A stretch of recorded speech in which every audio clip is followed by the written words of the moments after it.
déjenme decirlo coloquialmente ya que es viernes, es una paleteada que le estamos haciendo a la franja electoral, ya que como la franja electoral habla de cualquier cosa menos del texto constitucional, nosotros hemos concebido esta sección que se llama ¿Qué dice el texto?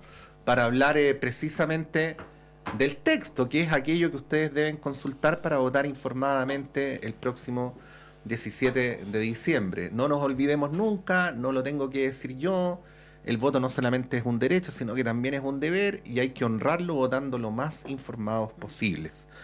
Como cada día, con Montserrat Rolano, nuestra editora general. Buenos días, Monse. Muy buenos días. Tenemos en nuestro estudio, como todas las semanas, a alguien del en contra y a alguien del a favor, o viceversa, como usted prefiera. Vamos a partir esta vez por el en contra, porque lo tenemos presencialmente, la abogada y ex integrante de la Comisión Experta del Proceso Constitucional, militante de Convergencia Social, Antonia Rivas. Antonia, muy bienvenida, gracias por estar acá. Muchas gracias, es un placer estar con ustedes. Y tenemos también desde la hermosísima región de la Araucanía, al abogado también, ex integrante del Consejo Constitucional y militante de la UDI, Arturo Phillips. Arturo, buenos días, bienvenido. Muchas gracias por la invitación. Un gran saludo, Antonio, a todo el panel y a todas las personas que me escuchan el día de hoy. Feliz de participar acá. Ya. Quiero hacer una moción de capacidad de síntesis de ambos, ¿les parece? Para que podamos abordar la mayor cantidad de puntos posibles. Yo hablo un poco rápido, eso sí, cuando me piden capacidad de síntesis. No, pero te vamos a entender, no te preocupes. Antonia, directo al grano. El texto, ¿atenta o no contra los derechos de las mujeres? ¿En qué artículo y por qué? A ver, más que decir que atenta, yo creo que diría que retrocede, ¿verdad? Yo creo que ese es el término correcto en dos modalidades. Por una parte tenemos modalidades en las que retrocede explícitamente, como el aborto tres causales, y por ejemplo paridad, y tenemos otras modalidades donde lo que se hace es establecer simplemente o al máximo la legislación vigente. Entonces tenemos de esos dos tipos, ¿verdad?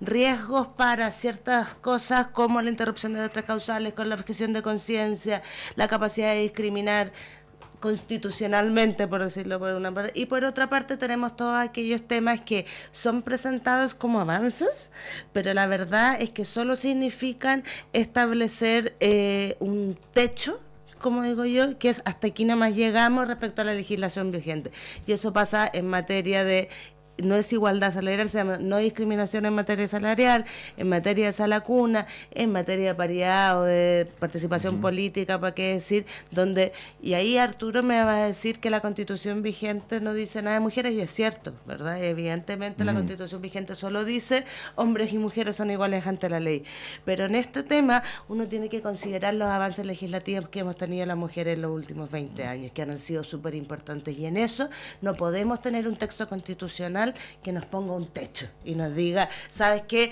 Todo lo que hemos avanzado, hasta aquí nomás llegamos, porque la verdad es que yo como mujer y al sector que represento, creemos que todavía hay muchos avances que podemos seguir teniendo en materia de derechos de las mujeres y de niñas, que sería interesante hablar acá, porque en materia de niños y niñas adolescentes este texto es realmente un desastre. Sí, vamos a ir también al tema de la infancia, Arturo, pero volviendo al tema de los derechos de las mujeres, particularmente lo del aborto en tres causales, aquí hay varias interpretaciones. Hay juristas de lado y lado que plantean sus posiciones. Esta semana lo hizo Marisol Peña, ex integrante del Comité de Admisibilidad, y ella decía, por ejemplo, que a su juicio es imposible derogar la ley de interrupción del embarazo en tres causales sin que se nos venga encima la jurisdicción internacional de derechos humanos por vulneración de la progresividad en materia de derechos a la salud. Yo sé que esta es una cuestión media leguleya, ¿no? Pero, ¿qué podrías decir tú? ¿Coincides con esta posición de Marisol Peña? Hoy día también hay una entrevista de Josefina Arao del IES en el Mercurio que también descarta, ¿no?, esto del aborto y en general de la Constitución antimujeres. Ahí después Antonia puede retrucar, pero Arturo, ¿cuál es tu mirada particularmente de este punto y en general, ¿no?, de este eslogan de la Constitución antimujeres? Claro, respecto a la derogación, ahí entramos a la regla general de todas las leyes, digamos, que pueden ser derogadas. y sobre la posibilidad de que se deje sin efecto mediante el mismo Tribunal Constitucional, eso es en la práctica imposible. Sabemos que tenemos un Tribunal Constitucional que ya le dio luz verde a una ley de aborto en 3 causales con una fórmula que dice que la ley protege la vida del que está por nacer. Por lo tanto, pretender que se eche pie atrás en los tiempos que estamos, sabemos que es prácticamente imposible, sobre todo entendiendo que en la propia comisión experta, en la etapa final, fueron los mismos expertos de izquierda los que validaron la innovación del quién. Esa es la realidad. Los comisionados expertos de derecha dijeron, mira, ok, si tanto molesta la innovación de quién está por nacer, dejemos la ley protege la vida del que está por nacer, los mismos términos de la Constitución actual, no afectan nada y por lo tanto proponemos volver a ese cambio. Y los comisionados expertos de izquierda se negaron y votaron en contra de eso. Y con ese voto al final lo que hicieron fue decir, mira, en realidad, esto lo interpreto yo, prefiero pensar de buena fe, en realidad esta innovación del quién no afecta la ley de aborto en 3 causales, porque de lo contrario, si realmente los comisionados de izquierda hubiesen estado convencidos de que hubiese sido un riesgo de que se afectara la ley de aborto en 3 causales, siendo consecuentes con ese riesgo, no hubiesen permitido que se innovara en el quién y hubiesen vuelto a la ley que protege la vida del que está por nacer. Pero no, con su voto en contra de esa innovación, lo que hicieron fue respaldar esa innovación entendiendo que no pone en riesgo la ley de aborto en 3 causales. Pero más allá de eso, yo quiero destacar que la pregunta inicial, digamos, sobre las innovaciones que existen en esta Constitución sobre el avance en mujeres, porque, claro, Antonia dice, no, es que esto es un techo. Bueno, yo no lo veo como un techo. Yo no veo como un techo que la Constitución ahora, por primera vez, consagre la sala cuna universal gratuita para todos. Eso no es un techo. Eso es abrir. Eso es abrir algo que hoy día muchas personas claman. No es un techo que la Constitución establezca que exista igualdad salarial, que no se puede discriminar entre hombres y mujeres por igual trabajo en la misma empresa. Eso no es un techo, es una garantía. Uh-huh. Entonces, claro, si es que al día de mañana se quiere ir avanzando más aún, se quiere ir perfeccionando más aún, eso se va a ir haciendo mediante nuevas reformas, tal como se ha hecho la Constitución infinitas veces. Entonces, eso es lo primero. El concepto del techo, yo no estoy de acuerdo. Y yo, de hecho, nosotros lo que hacemos es incluso mantener muchas normas que venían de la comisión experta. La misma norma transitoria que trabajó Antonia en la comisión experta al principio, de paridad de salida, que garantiza que hay un porcentaje mínimo de hombres y mujeres, al menos en las próximas 2 elecciones. Es algo que venía literalmente de la comisión experta y difícilmente, me gustaría entender, que la propia comisión experta haya redactado algo que ella consideraría como un techo. Al contrario, nosotros dejamos la misma redacción. Entonces, sí, eso como concepto general, sí. Y también hay que mencionar otros temas. Tenemos por primera vez la mención de que en cargos directivos de partidos políticos va a haber un equilibrio también entre hombres y mujeres. Por primera vez en el artículo 2, o sea, el principio de la Constitución, que se garantiza, no se asegura, no se promueve, no se asegura el acceso equilibrado entre hombres y mujeres en cargos de elección popular. Eso es un aseguramiento, no es ningún techo. Sí. ¿Para qué? Para que tengamos más mujeres en política, más mujeres trabajando por Chile y activamente resguardar sus derechos. Sí, Antonia, yo sé que Arturo se refirió a varias cosas, así que no quisiera inhibirte que le contestaras en lo que estimes, pero partamos porque nos contestes esto. Lamentablemente, en general hay una confusión, digo en general, en la población una confusión entre cuál es la diferencia entre qué y quién. ¿Ya? A mí me pasa habitualmente incluso que corrigiendo textos corrijo que a veces hay un qué donde debería haber un quién, ¿no?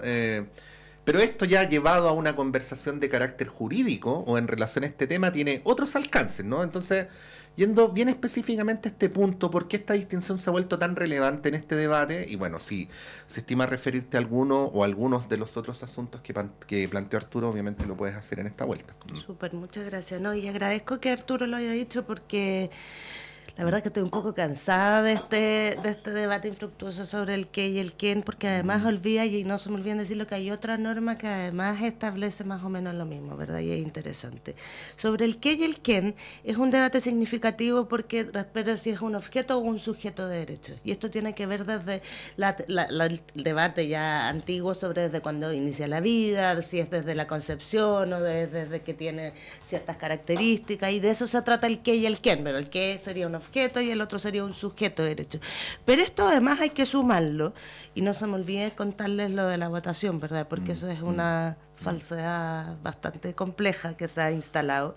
Es que hay otra norma cuando se refiere a la infancia, derechos del niño, que no dice derechos jamás, pero de los niños, que dice que niño es todo ser humano menor de 18 años, que es una norma que está en la Convención Americana, pero que eso, junto con el quién, han sido los argumentos que se han usado sistemáticamente por la derecha conservadora para impedir primero la derogación del aborto en 3 causales, la píldora del día después y otro tipo de cosas. Entonces, ¿qué estamos haciendo aquí?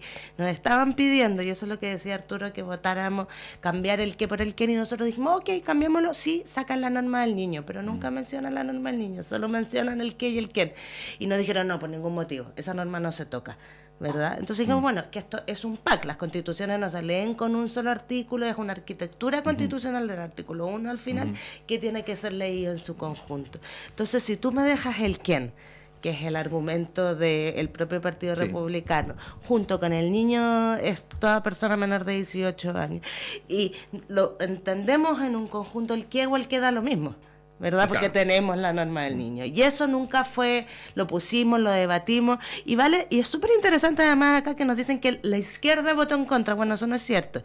Una comisionada nuestra votó a favor, pero además 6 comisionados de derecha, más cercanos a la derecha, un poco más derecha, también votaron en contra. Natalia González, Marcela Peredo, Frontaura del Partido Republicano también votaron en contra del cambio al qué por el quién. Entonces, esta culpa de la derecha, que es como además, o sea, obligados a volver a la Constitución, cuando incluso lograr la ley de interrupción del embarazo con ese quién del que está por nacer fue muy difícil. Entonces, ¿por qué nosotros querríamos insistir? Y respecto a los otros techos, es interesante lo que dice Arturo, porque él efectivamente habla en titular, ¿verdad? Si se escuchan, dijo igualdad salarial. El texto no dice igualdad salarial, dice no discriminación entre hombres y mujeres, que es exactamente lo mismo que tenemos en el Código del Trabajo desde el 2005, que no ha permitido superar ni en un solo punto la brecha salarial que tenemos los hombres y las mujeres. Sala cuna universal. ¿Saben ustedes cómo se establece la sala cuna universal? Acá lo establecen como derecho a la educación, ¿verdad? Sala cuna universal, estableciéndolo como el primer paso a la educación, que es cierto, pero la verdad es que la sala cuna universal es un derecho laboral, y acá dice que es de cargo del Estado en esta propuesta, y la verdad es que la sala cuna actualmente es de cargo del empleador. Entonces, ¿qué queremos decir con esto? Bueno, que el Estado se haga cargo, que es muy importante. Yo soy mamá de 2 niñas y me hubiera encantado tener sala cuna con acceso, pero la verdad es que es un derecho del trabajador que tiene que ser provisto por el empleador. Entonces, ¿qué estamos haciendo aquí? Como en todo este texto constitucional, le sacamos obligaciones a los privados acá y se lo entregamos al Estado cuando nos conviene. En otros casos pasa todo lo contrario.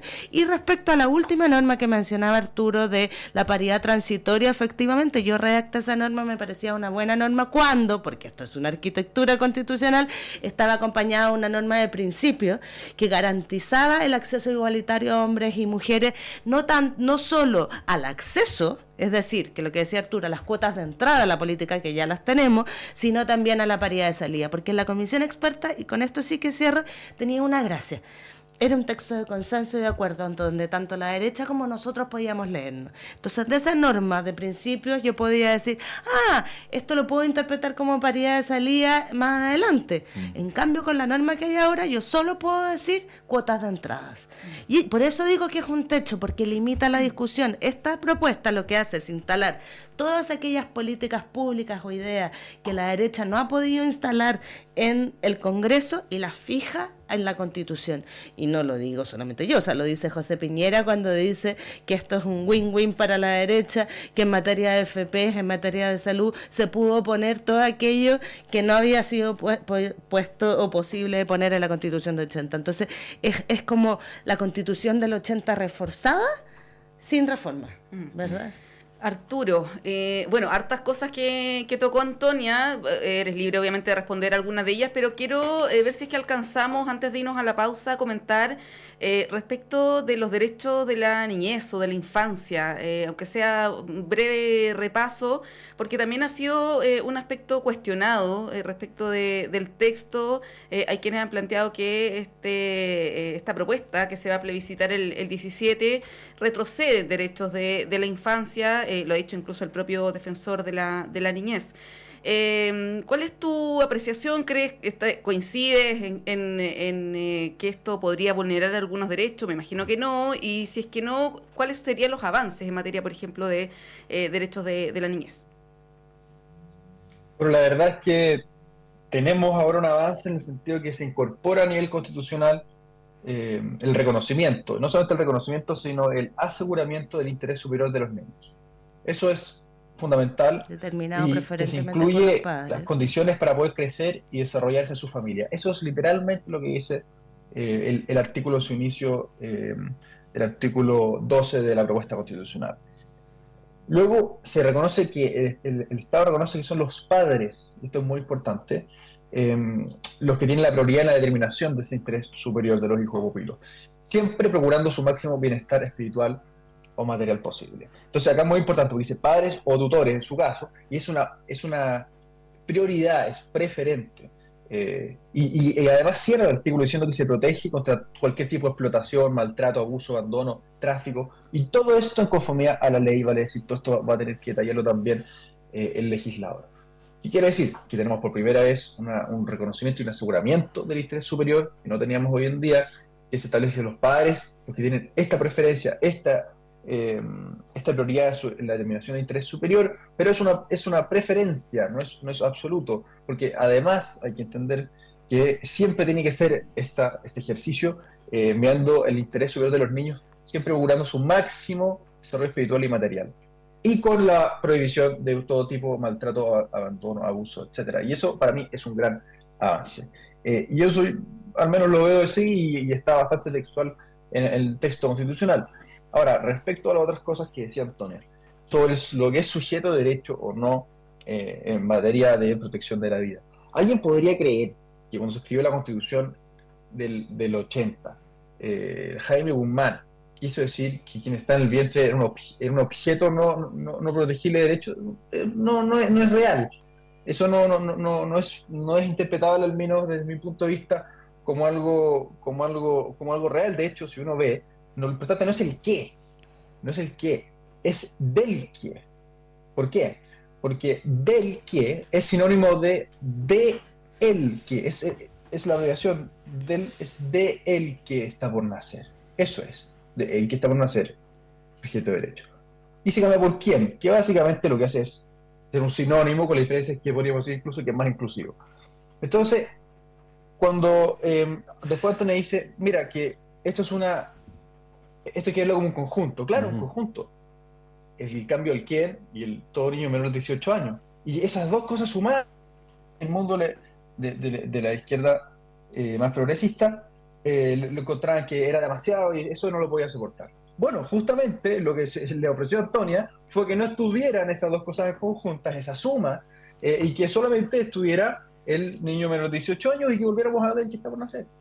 Entonces, ahora no entiendo esa contradicción donde dice por un lado que el problema es el quién más el niño menor de 18 años, pero lo que se le ofreció a Antonia no era eso, era que el niño menor de 18 años más la redacción original de la Constitución actual. Entonces ahí yo veo una contradicción y nuevamente reafirma el hecho de que se legitimó con el voto de gran parte de la izquierda y evidentemente con una parte de la derecha el hecho de que quien no innova en el aborto en 3 causales. Y si se hubiese votado con los votos de izquierda, con los votos de derecha que estaban sobre la mesa, esa innovación se aprobaba. Eso es lo relevante.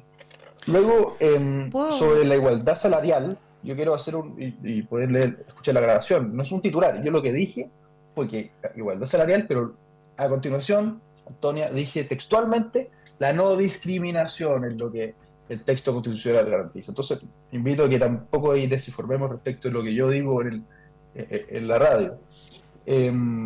Y sobre la sala cuna, a mí me pasa que, claro, me cuesta entender por qué no se reconoce nada bueno por parte de Antonia en los avances, porque veamos el lado positivo. Acá hay una garantía de sala cuna universal. Claro, quizás a Antonia le gustaría haberlo tenido en la materia de laboral de la Constitución. Está en materia educacional, porque nosotros entendíamos que parte de los primeros inicios de la vida hay parte de la educación. Y eso no lo hace mejor o menor garantía. Va a haber sala cuna gratuita universal, que eso es lo importante de las personas que nos están escuchando. ¿Y quién lo provee? Bueno, ¿quién lo provee? Lo va a proveer el Estado. ¿Cuál es el problema? Sí. Bueno, tenemos... Entonces, sí, Arturo, Antonia, tenemos varios temas. Solo puedo hacer un punto muy, muy breve respecto a la pero, infancia. pero que 10 segundos. No vas a alcanzar en 10. Te juro damos un minuto. Te juro, es que lo de la infancia a mí me preocupa porque piensen que no fuimos capaces de decir que los niños, niñas y adolescentes tienen derechos.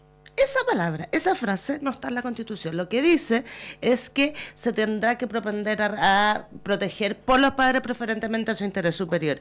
Y eso es muy preocupante. O sea, tenemos firmados tratados internacionales hace cuánto tiempo. Yo siempre les decía, ustedes no, el calendario de la UNICEF de los derechos del niño no lo tenían en la casa, no lo vieron nunca. No fuimos capaces y solo de poner el interés superior del niño determinado por los padres. Y eso es dramático. O sea, es dramático en un lugar en Chile donde, pues me diste un minuto, por eso estoy hablando un poquitito más, donde las vulneraciones de los niños ocurren en su mayoría en la familia. Nosotros no le entregamos herramientas al Estado para reconocer sus derechos, y no estoy hablando de reconocer la autonomía progresiva, con la cual yo creo firmemente, no es lo mismo un niño de 3 que un niño de 17, pero decir derechos de los niños, y además, y por último, para cerrar, los derechos de las mujeres, los derechos de los niños, la discapacidad, cuidados, todos esos están ya que estamos hablando del texto, en el capítulo 1, que es el capítulo de principios, y no tienen entonces acción judicial para reclamarlo. Otros temas que son relevantes para todos, seguridad, propiedad, todos esos temas están en el capítulo 3, en el capítulo de derechos, y por lo tanto tienen acción judicial. Entonces todos aquellos temas que mencionan como especies de regalos que le dieron a la izquierda para poder ver mejor, y por eso Arturo dice, bueno, es que a la Antonia no le gusta nada, bueno, me hubiera gustado que todos esos tuvieran derecho, pero eso está en principio sin acción. En cambio, en el capítulo 3, todo lo demás sí se puede reclamar, y eso es sintomático de este texto que de alguna manera protege algunas cosas con mucha más fuerza y otras simplemente se declara o decide enunciarlas. Se pasó un poquito del minuto, Antonia Rivas, pero está bien, quedaron claros los puntos. Tenemos que hacer un corte y a la vuelta tenemos hartos temas para seguir analizando acá respecto del texto que se va a plebiscitar el 17 de diciembre. Vamos a un breve corte y volvemos en unos minutos. Pararle el carro a mi amigo por la forma en que trata a su pareja, cuenta. Apoyar a mi hija que decidió denunciar después de años, cuenta. No compartir las fotos privadas que me envían, cuenta. Llamar al 133 si veo a cualquier mujer en riesgo, cuenta. Para dejar la violencia de género en cero, todas y todos contamos. Acompaña, interviene, interpela o denuncia. Conoce más en lleguemosacero.cl. Ministerio de la Mujer y la Equidad de Género. Gobierno de Chile. Presentes por un mejor futuro. Aguas Trayén o Cascada en Mapudungún es la mejor agua purificada con tecnología de última generación. Para más información, visite su página web www.aguastrayen.com.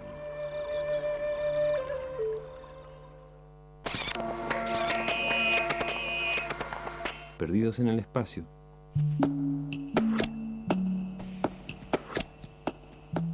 Tanta música nueva y tan breve la existencia para darse cuenta.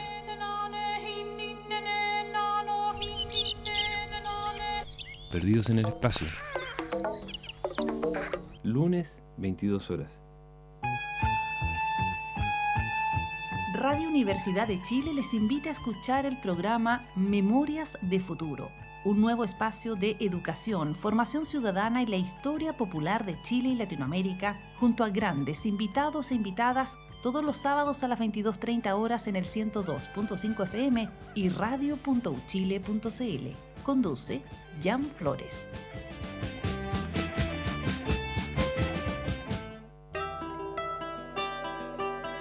Radio Universidad de Chile te invita a escuchar cada miércoles a las 16 horas Rocadictos.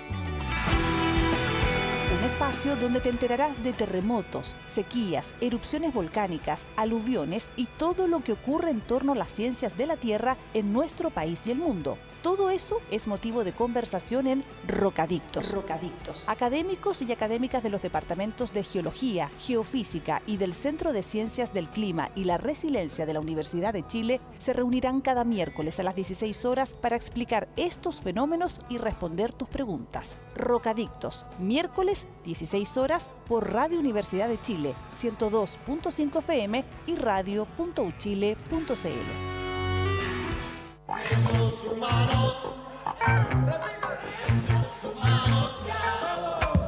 El próximo jueves 7 de diciembre y en el marco del Día Radial de los Derechos Humanos, tendremos una programación especial junto a destacadas instituciones y organizaciones para renovar la importancia de este día y el compromiso editorial de este medio con la promoción y defensa irrestricta de los derechos humanos.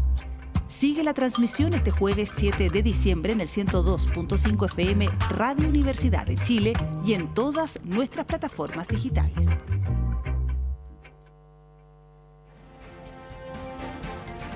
El Departamento de Prensa de Radio Universidad de Chile trabaja para mantenerlo informado. Radio Análisis, una transmisión conjunta de las radios que piensan.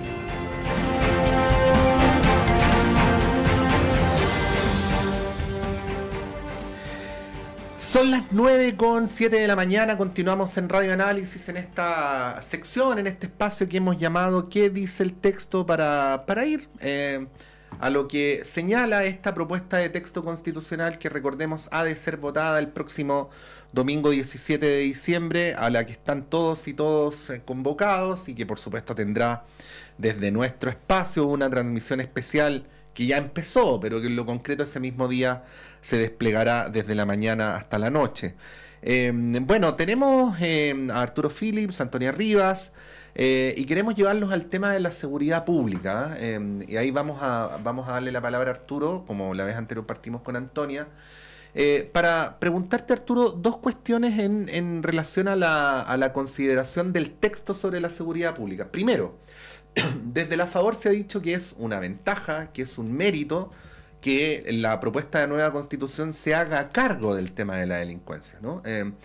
Pero ahí, la primera pregunta, ¿no debería ser razonable que en el tema de la sanción a la delincuencia sea una materia más del Código Penal que de la Constitución?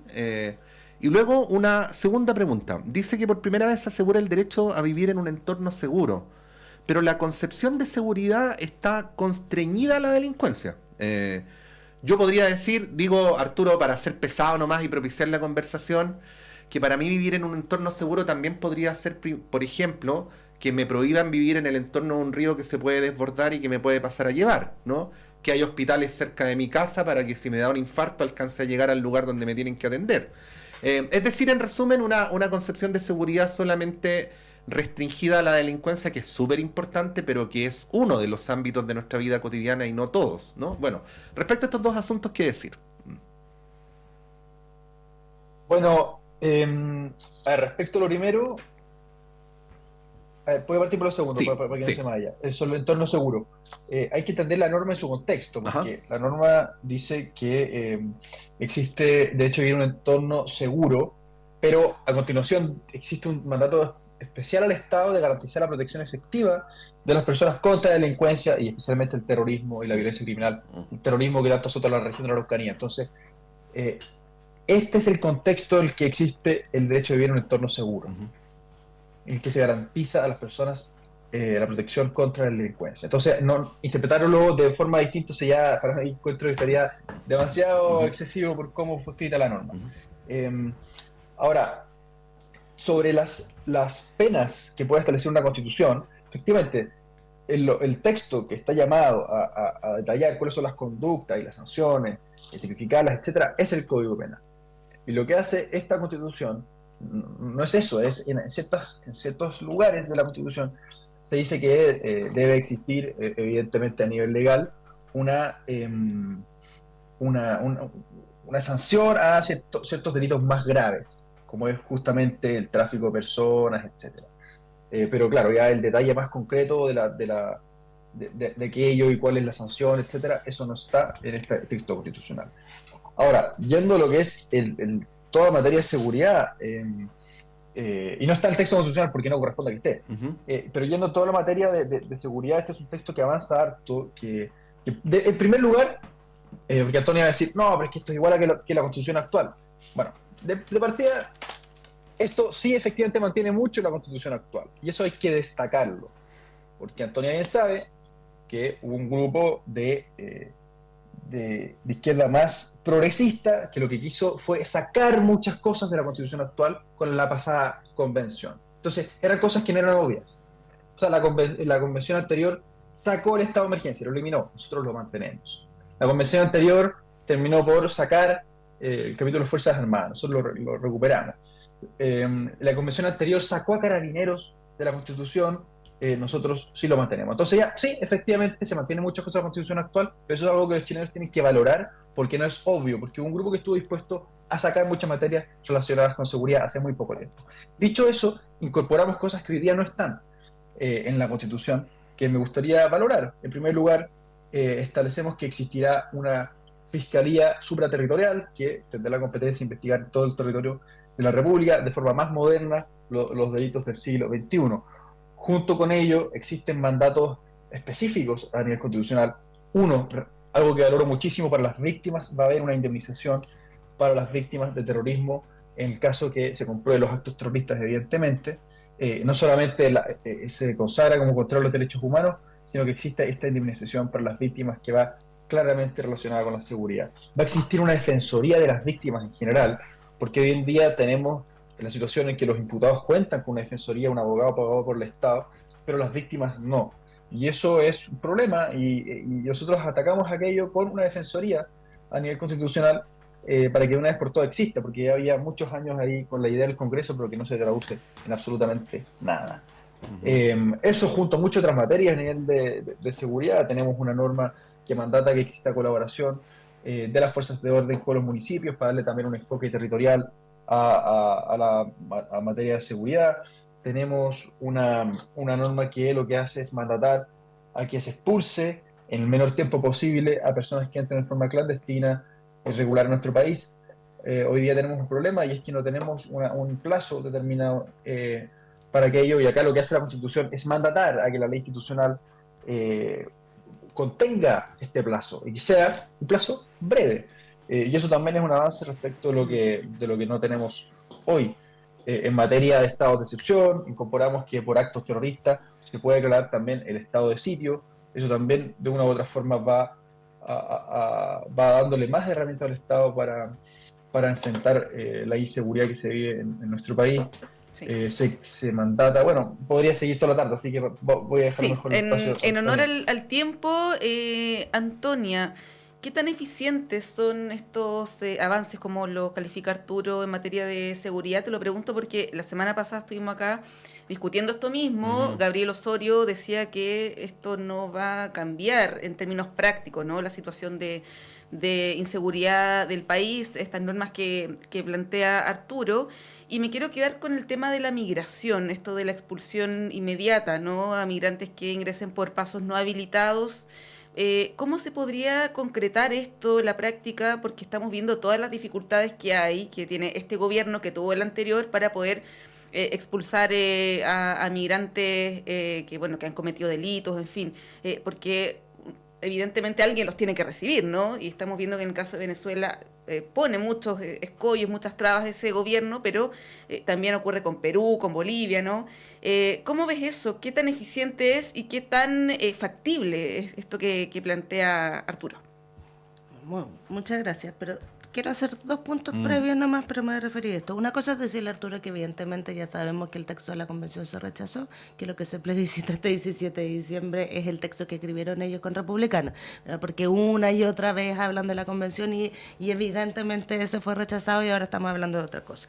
En segundo lugar, respecto a seguridad, acá hay varias cosas que son relevantes. Una, cuando habla de esta norma que hablábamos del entorno seguro, es súper paradójico de lo que hace este texto, porque dice, es deber del Estado garantizar la protección de las personas contra la delincuencia, especialmente contra el terrorismo y la violencia criminal organizada. Y eso lo hace varias veces. Entonces, la violencia contra las mujeres, la violencia sexual, la violencia callejera, la violencia intrafamiliar, que es la violencia que sufrimos todas las mujeres, eso no está mencionado ni una sola vez en el texto. En cambio, terrorismo, crimen organizado, una y otra vez. Y eso es importante porque este es un texto que prioriza delitos, prioriza víctimas. Segundo lugar, respecto a la Defensoría de las Víctimas y el Servicio de Acceso a la Justicia, eso es algo que se encuentra en la Constitución vigente hoy día, en la Constitución de hoy, y que efectivamente tiene que ser regulado y tiene que ser implementado. Hay proyectos del presidente Piñera y ahora hay un proyecto nuevo del presidente Boric que se encuentra en tramitación. ¿Necesidad de que esté más en la Constitución? Ninguna. Puro populismo, puro titular. Segundo lugar, Fiscalía Supraterritorial. Yo estoy totalmente de acuerdo, creo que es fundamental tener una Fiscalía Supraterritorial. Hay un proyecto de ley, ¿tiene que estar en la Constitución? No, no tiene que estar en la Constitución, tiene que estar en la ley. Está hoy día tramitándose un proyecto, Tenemos ahora sí la expulsión, ¿verdad? ¿Cuál es el problema de la expulsión? Arturo hablaba de plazo. Yo no sé si a ustedes les parece que en el menor tiempo posible es un plazo. A mí los plazos son 1 año, 2 días, 3 días. En el menor tiempo posible es cualquier cosa, ¿verdad? Hoy día tenemos... O sea, tú estás diciendo que si uno le dice a alguien en el menor tiempo posible no te va a pescar. O sea, yo te digo, anda a comprarme un chocolate en el menor tiempo posible, no tengo idea si se va a demorar 5 minutos o quizás es una persona muy lenta y se va a demorar 2 horas. No tengo la menor idea. Hoy día nosotros tenemos una ley de migración recientemente modificada, tenemos un problema gravísimo con la migración, pero que no es producto de la expulsión en el menor tiempo posible o en el tiempo que sea, sino que es el problema del ingreso por pasos no habilitados. Y en eso se plantea en esta propuesta, o sea, el problema es el ingreso, ¿verdad? O sea, el problema es que la gente entra a nuestra frontera porque tenemos la frontera más larga del mundo y cómo hacemos que eso haya un control. Y acá voy a tomar un ratito más porque creo que es un tema importante que tiene que ver con la policía fronteriza. Yo creo también que es necesario tener una policía fronteriza y creo que tenemos que tener una policía especializada o un cuerpo organizado, especializado que controle esto, no solo por la entrada, y prefiero decir ilegal, irregular de migrantes, ¿verdad?, en este territorio, sino también por aduanas, por el contrabando, por trata. En ese sentido, lo que propusimos nosotros es que, voy a decirlo al revés. Se puso una norma transitoria que establece una policía fronteriza. Esa policía fronteriza no tiene dependencia. Es decir, no sabemos si depende de las Fuerzas Armadas o depende de Carabineros. Cuando preguntamos nos dijeron las dos cosas. No, es que puede depender de Carabineros, no puede. Y ahí nos dimos cuenta que la derecha tenía un problema interno, ¿verdad? Que algunos querían que fuera de Fuerzas Armadas y otros de Carabineros. Pero además, si uno lee esta propuesta, hay algo que se llama el monopolio del uso de la fuerza. El monopolio del uso de la fuerza son los que pueden portar armas. Y en Chile pueden portar armas la Fuerza Armada y la Policía de Investigaciones. Esta policía no está ahí, ¿no? Y entonces es una policía que, como decía Arturo, se reforma. Bueno, vamos como en la 5ª reforma que tendríamos que hacer de aprobarse este texto. Sí. Pero además no está dentro de quiénes son las policías. Entonces, no sabemos de quién depende, no sabemos dónde está, ni a dónde va a sacar recursos. O sea, nuevamente, un titular. Sí. Bueno, teníamos así en nuestro mecanismo de organización interna, Antonia, Arturo, el tema de corrupción y probidad. Pero les quiero proponer que lo hilvanemos directamente con lo que estamos conversando. Porque yo, mirándolo desde afuera, podría decir lo siguiente, ¿no? Es otro tipo de delincuencia. Exactamente. El narcotráfico, las personas lo viven en la calle como violencia. Sí. Pero en rigor, el narcotráfico es una organización económica ilegal que se sostiene a través de la utilización ilegal de la fuerza, ¿no? Y una cosa bastante parecida uno podría decir respecto a casi todas las manifestaciones de crimen organizado. O sea, todo eso existe para que alguien gane plata al margen de la ley, ¿no? Entonces, claro, la derecha acusa a la izquierda de que no se preocupa suficientemente respecto a la delincuencia.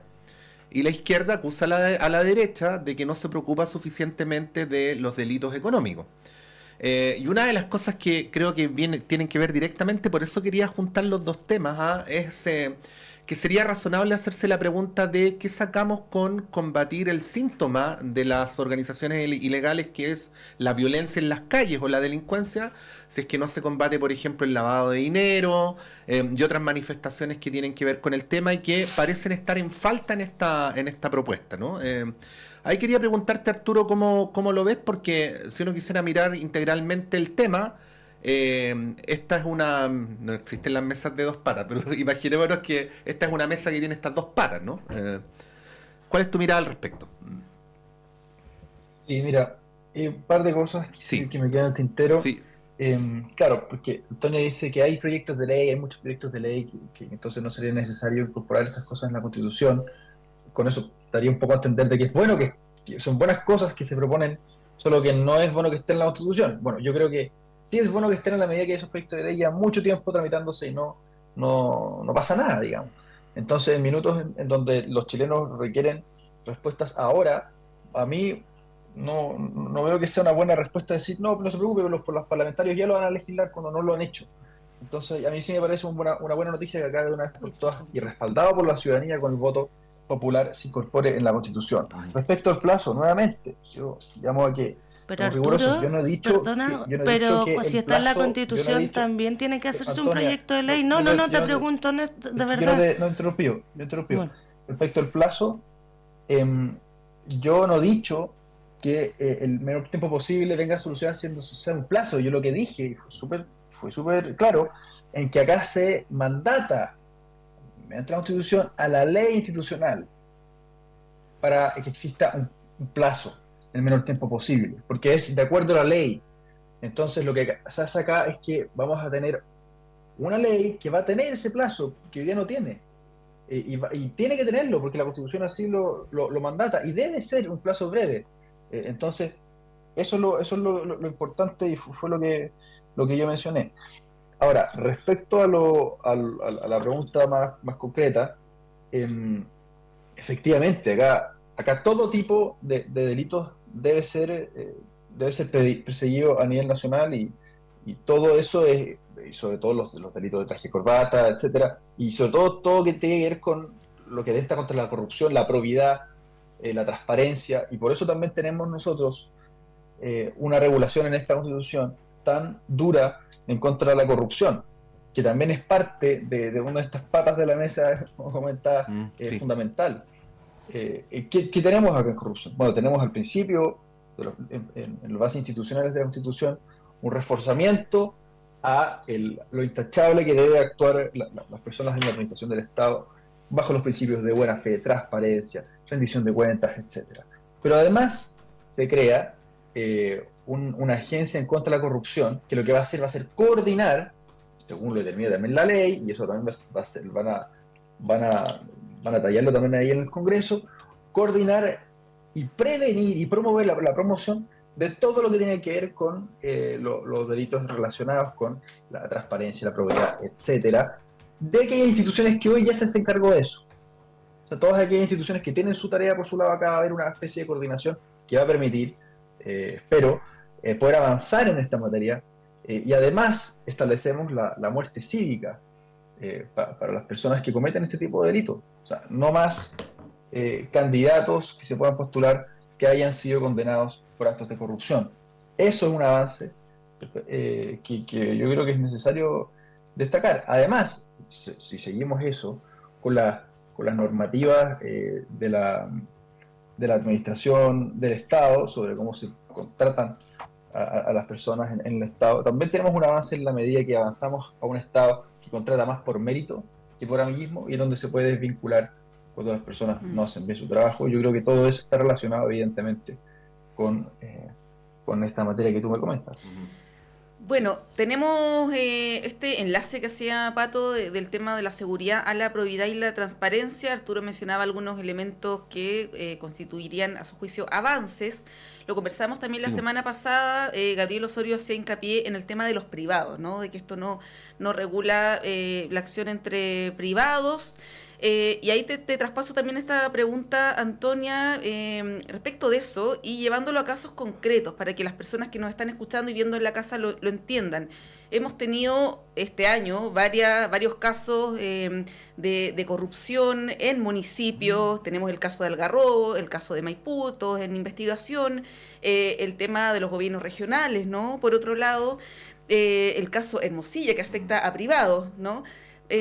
¿Cómo la Constitución, lo que dice el texto, podría contrarrestar, podría contribuir a combatir, ¿no? Estas situaciones de corrupción?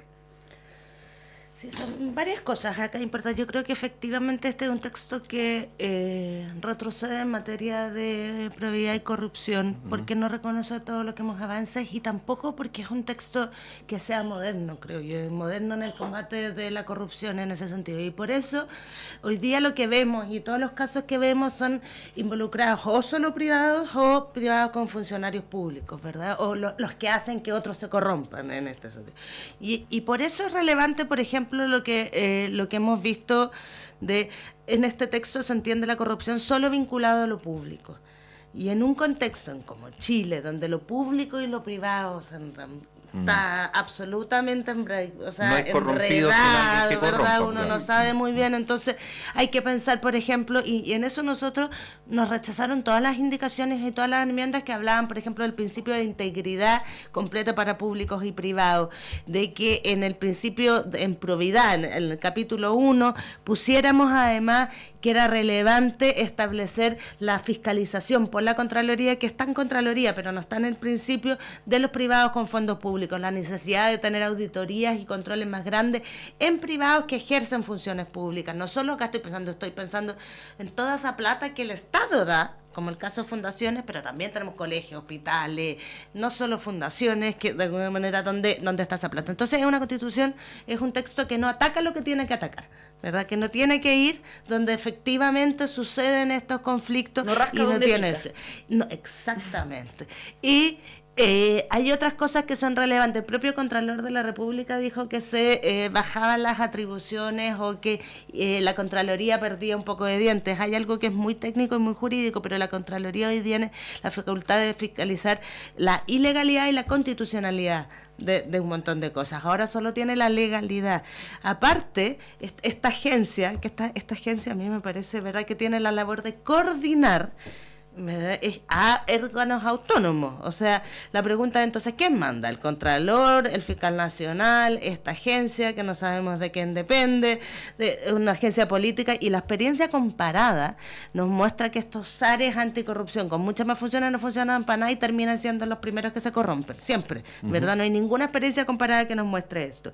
Y por último, entonces tenemos esta agencia nacional que debilita el control de la corrupción por parte de la Contraloría, también de la no sé qué, tenemos de alguna manera que no somos capaces, pero a mí me gustaría aquí decir algo que es importante, porque creo que la pelea contra la corrupción se queda corta, se rechaza esta deber de integridad. También habíamos puesto enmiendas que tenían que ver con el resguardo de la confidencialidad y el anonimato en las denuncias, que es algo que es lo que permite activar estas investigaciones, también fue rechazado en general. Y solo para responderle a Arturo lo que me decía al final, obviamente que si está en la Constitución es importante, pero Arturo, una vez que se apruebe que no va a pasar, pero de aprobarse este mal texto constitucional, igual el que hace una ley, ¿verdad? Entonces es medio ridículo el argumento que señala como Dios, que si uno no quisiera. Entonces yo creo que es importante llevar adelante, reconocer Defensoría de las Víctimas, ya está en la Constitución. Fiscalía Supraterritorial no es un proyecto que lleve 1000 años, como dice Arturo falsamente, sino que se ingresó hace 2 semanas, creo, o 3 semanas, y está en consecuencia y es un proyecto que se ha sido trabajado, porque este proyecto tiene un problema, como fue redactado entre la derecha, entre la derecha y negociado por la derecha, y nosotros representamos un montón de errores técnicos importantes que tenía, nos fuimos escuchados, hicimos un poco de control de daño en algunas cosas que eran francamente como el partido que Arturo presentó, la concesión de los sitios públicos, eso por suerte se eliminó, la justicia militar, porque ya si no estaríamos ante un retroceso a nivel civilizatorio, ¿verdad? Hay cosas que están técnicamente incorrectas, y por eso quería cerrar con lo que me imagino que Gabriel Osorio les explicó nosotros claramente del problema de la potestad administrativa sancionatoria y el problema que podríamos tener con las leyes penales como la ley de droga y la ley de narcotráfico. Esto habla de que quedó mal hecha y está tan mal hecha que hay riesgos que ni siquiera ellos se imaginaron. Y hay riesgos que vamos a ver y que no lo decimos nosotros, lo dicen profesores de la Universidad Adolfo Ibáñez, o sea, que no son precisamente Ignacio Walker, Jorge Correa Sutil, que decía que aprobar este texto era un salto al vacío. Entonces, muchas gracias. Bueno, quedó claro el punto. Arturo, solamente para hacer una moción de justicia, si quieres cerrar alguna idea, redondear, porque ahí Antonia también hacía algunas menciones más generales respecto del proceso, ¿no? Del texto. Muy cortito. Claro, y mi minuto también. Sí, por cierto. No, mira, sobre el, a ver, materia de probidad, y acá no es cierto que no se haga cargo del tema de los privados. ¿Ya? Existe un artículo del 108 que dice que la ley tendrá mecanismos adecuados para las transferencias a sujetos privados que se efectuarán por regla general previo concurso público en conformidad a criterios de idoneidad técnicos y objetivos. Con esto justamente lo que se busca, que no solamente estas transferencias y todo el tema de la corrupción, etcétera, verlo desde el punto de vista de lo público, sino también de los privados. Ya vemos lo que pasó con Democracia Viva y todas estas fundaciones. Bueno, acá nosotros lo que queremos es que justamente estas transferencias sean previo concurso público por regla general y con criterios técnicos objetivos, y eso sí está en la Constitución y es muy importante decirlo. Sobre el hecho de lo que dice Antonia, de que no se nos escuchó, bueno, eso no es real, y de hecho, a continuación Antonia dice, hicimos control de daño. Bueno, ese control de daño ahí ejemplifica, se sacaron ciertas normas que ella menciona, y muchas otras, muchísimas otras, y eso significa que sí se les escuchó. Entonces, no me parece serio decir que no se les escuchó en el minuto que siempre estuvimos sentados a la mesa, de igual a igual, en donde los mismos demócratas y amarillos han dicho en entrevistas, incluso Guillermo Carretón han dicho en entrevistas que cuando proponían cosas, había un grupo que está dispuesto a escuchar y a recoger, que era el sector de la centro derecha y la derecha, y hay otro grupo que no, que era el grupo de la izquierda. Entonces, eso me parece que los que están al medio, digamos, fueron claros en decirlo, y permite también dar luces de cómo funciona el Consejo Constitucional.